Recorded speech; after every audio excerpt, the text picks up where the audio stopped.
sevgi yok deyip biz olur realite.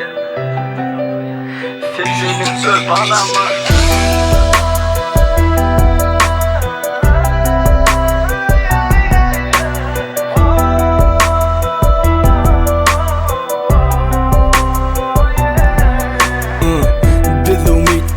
Yaşayan datlarken bulun himmesi baylık bilen bağlanışıklı del. Her eden edinlerimizde baktığımızda karaşaz. Dinlenesi ve gün birbirimize sataşaz.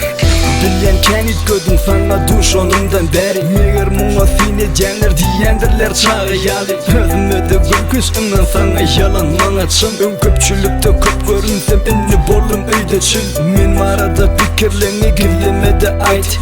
Sana sevgim art ya, yok kanagat ya. Bana ne tanış başa düşen duygu. Meğerim bacın sevgi. Görülmeli senin yerlerden, zorayan yerlerden.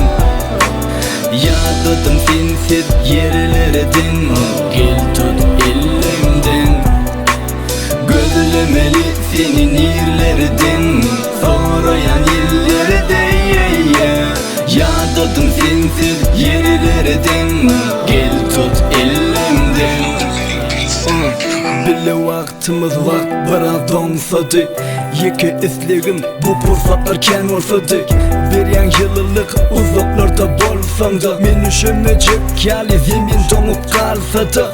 Pozulun köreninde yerin kaymağı. Ömür halam oktum ondan söygü hakta yazmağı. Verilen için olsa adam zada üç bakt. Şolun biri sen, benim üçü hakikat. Gözlerini yumdu bir fırsatlık gözünü getir. Dinle ikimiz başka zadi etmedi fikir. Tolkunlu umma bir durmuş adlı gemide. Bile kuruklese bakt adısına tiz yetir. Men arada fikirlerini gizlemedi ait.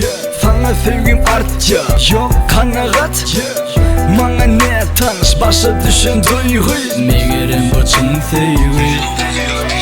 Görülmeli senin yerlerden, zorayan yerlerden. Yadadım sensiz yerlerden, gel tut elimden. Görülmeli senin yerlerden, zorayan yerlerden. Yadadım sensiz yerlerden,